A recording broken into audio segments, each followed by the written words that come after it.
नमस्कार, SBT news में आपका स्वागत है। पेश 11 सितंबर सोमवार दोपहर 1:15 बजे राजस्थान की 15 बड़ी खबरें। इस न्यूज बुलेटिन के प्रायोजक हैं विनी केक एंड मोर। तो सबसे पहले एक नजर डालते हैं आज के हेडलाइंस पर।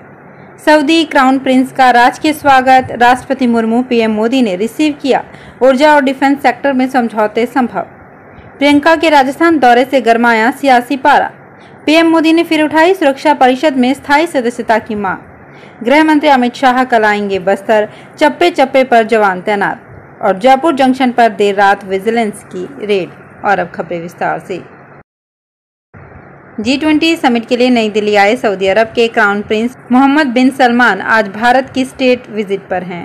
राष्ट्रपति भवन में उन्हें सेरेमोनियल वेलकम दिया गया। उन्हें प्रधानमंत्री नरेंद्र मोदी और राष्ट्रपति द्रौपदी मुर्मू ने रिसीव किया। ये उनकी दूसरी स्टेट विजिट है। इससे पहले दोनों देशों के बीच कई मेमोरेंडम साइन किए गए हैं। क्राउन प्रिंस के वेलकम के बाद राष्ट्रपति द्रौपदी मुर्मू और प्रधानमंत्री नरेंद्र मोदी ने मोहम्मद बिन सलमान के साथ आए डेलीगेशन से मुलाकात की। इससे पहले क्राउन प्रिंस मोहम्मद बिन सलमान 2019 में भी भारत की स्टेट विजिट की थी। भाजपा ने कांग्रेस महासचिव प्रियंका गांधी के निवाई में जनसभा में दिए भाषण पर पलटवार किया है। प्रदेश अध्यक्ष सीपी जोशी ने कहा कि एक गरीब परिवार से निकला व्यक्ति प्रधानमंत्री बनकर देश को ऊंचाई पर ले जा रहा है। ये कांग्रेस को पच नहीं रहा। देश दुनिया में प्रधानमंत्री मोदी की लगातार बढ़ती लोकप्रियता से कांग्रेस घबराकर अनर्गल बयानबाजी कर रही है। प्रियंका गांधी ने अपने भाषण में जिन महंगाई, बेरोजगारी, उद्योगपति मित्रों को लाभ और सरकारी योजनाओं की बात की है, उन्हें शायद पता नहीं कि देश में सबसे अधिक बेरोजगारी, महंगाई राजस्थान में ही है। गहलोत सरकार ने अपनी कुर्सी को बचाने के लिए जनहित की अनदेखी की है। भारत ने G20 के सफल आयोजन के साथ ही अब संयुक्त राष्ट्र सुरक्षा परिषद में स्थायी सदस्यता की मांग उठा दी है। G20 की अध्यक्षता ब्राजील को सौंपने से पहले पीएम नरेंद्र मोदी ने वन फ्यूचर सेशन को संबोधित करते हुए पीएम मोदी ने कहा कि 80 साल के इतिहास में संयुक्त राष्ट्र काफी बदल गया है। उन्होंने कहा कि संयुक्त राष्ट्र की स्थापना से अब तक उसके सदस्यों में 4 गुना तक का इजाफा हो गया है। पीएम ने कहा, इसके बावजूद संयुक्त राष्ट्र सुरक्षा परिषद के स्थायी सदस्यों की संख्या अब तक बदली नहीं है। गृह मंत्री अमित शाह 12 सितंबर को छत्तीसगढ़ के नक्सलगढ़ दंतेवाड़ा जिला आने वाले हैं। अपने एक दिवसीय प्रवास पर गृह मंत्री अमित शाह यहां प्रसिद्ध दंतेश्वरी मंदिर में देवी दर्शन के बाद भाजपा की परिवर्तन यात्रा को हरी झंडी दिखाकर शुभारंभ करेंगे। साथ ही विशाल आम सभा को भी संबोधित करेंगे। गृह मंत्री के प्रवास को लेकर भाजपा के साथ साथ प्रशासन ने भी तैयारी शुरू कर दी है। वहीं बस्तर पुलिस कार्यक्रम स्थलों के साथ साथ जिले के सीमावर्ती इलाकों में चप्पे चप्पे पर सुरक्षा बल तैनात कर रही है। सरकारी महकमे में विजिलेंस विंग सिस्टम को पारदर्शी और जवाबदेह बनाने का काम करती है, लेकिन दिक्कत तब होती है जब नियमों की पालना कराने वाला विभाग ही नियम के विरुद्ध काम करे। ऐसा ही काम इन दिनों रेलवे की विजिलेंस विंग कर रही है। जयपुर जंक्शन पर रविवार देर रात करीब 1 बजे विजिलेंस विंग के 4 इंस्पेक्टर बुकिंग काउंटर पर पहुंचे। अचानक छापा मारकर वहां 3 काउंटरों पर बड़े ही नाटकीय ढंग से जाँच पड़ताल शुरू की। काउंटर नंबर 2 पर सिर्फ सरकारी पैसा जमा किया जा रहा था, वहीं काउंटर नंबर 4-5 पर टिकट के लिए यात्रियों की लाइन लगी हुई थी।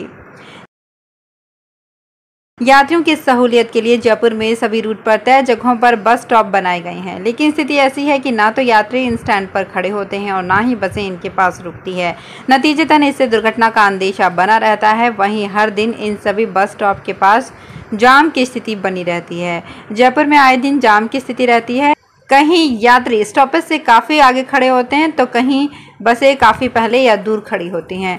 सबसे ज़्यादा खराब हालत टोंक रोड के हैं, जहां यात्रियों का दबाव भी ज़्यादा है और बसें भी कम हैं।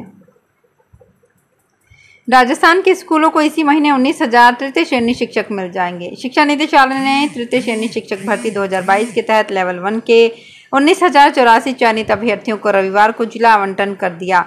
अब जिला स्तर पर संबंधित जिला परिषद इन चयनित अभ्यर्थियों को पोस्टिंग देगी। माध्यमिक शिक्षा निदेशक ने काउंसलिंग की तिथियां भी निर्धारित कर दी है। जिला स्तर पर काउंसलिंग 20 से 22 सितंबर को होगी। दरअसल कर्मचारी चयन बोर्ड की ओर से लेवल 1 का फाइनल रिजल्ट 31 अगस्त को घोषित किया गया था।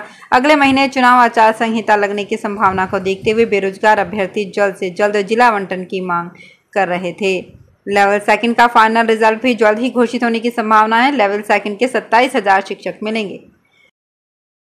मुख्यमंत्री अशोक गहलोत ने 1 महीने पहले बड़ी जयपुर में चौपट से ट्रांसपोर्ट नगर और मानसरोवर से अजमेर रोड के बीच बनने वाली मेट्रो का शिलान्यास सितंबर माह में करने की घोषणा की थी।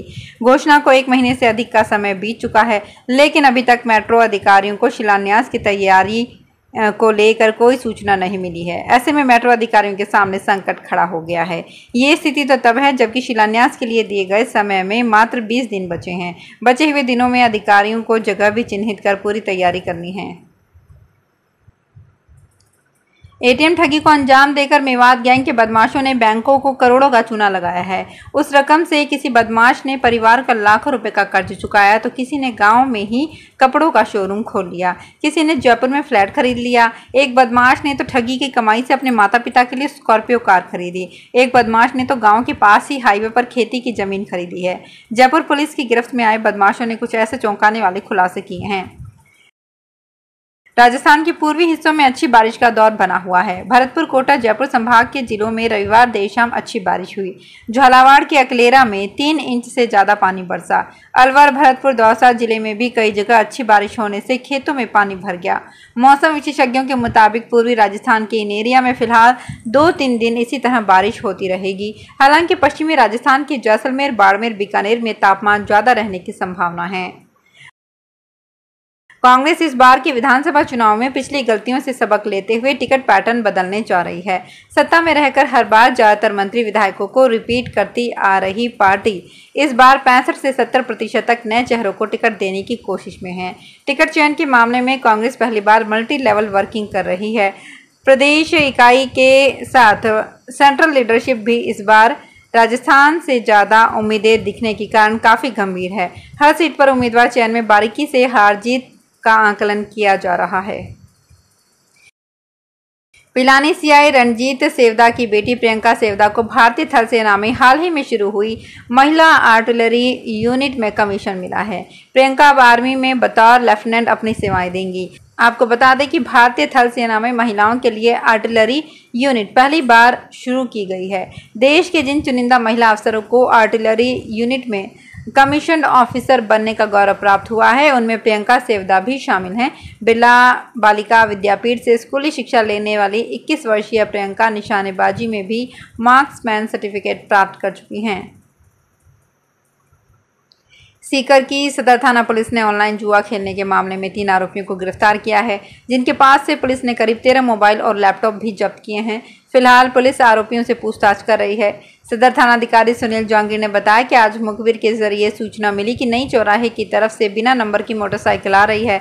उस पर 3 लड़के सांवली की तरफ आ रहे हैं। ये लोगों को ऑनलाइन जुआ खिलाने का काम करते हैं। इन लोगों के पास लैपटॉप और मोबाइल फ़ोन है।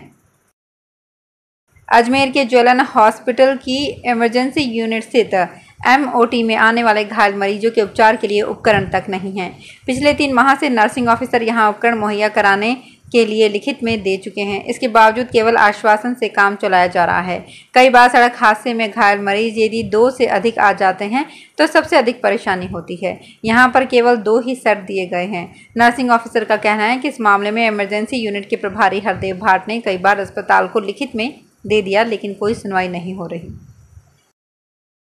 मणि महेश नवयुवक मंडल केडलगंज अलवर का 13 सदस्यों का दल रविवार को अलवर से हिमाचल की सबसे दुर्गम यात्रा मणि महेश यात्रा के लिए रवाना हुआ। यात्रा पठानकोट पहुंचकर 1 दिन का सफर तय कर चंबा होते हुए भरमौर पहुंचेगी। इसके बाद 3 दिन की पैदल मणि महेश की यात्रा रहेगी। अलवर से हर वर्ष मणि महेश नवयुवक मंडल झील में पवित्र स्नान की इच्छा से राशेल और कुगती दर्रा से होते हुए पैदल यात्रा कर झील पहुंचेंगे।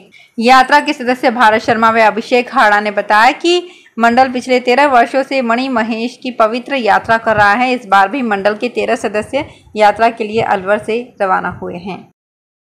तो फिलहाल इस बुलेटिन में इतना ही। फिर हाजिर होंगे कुछ और बड़ी खबरों के साथ।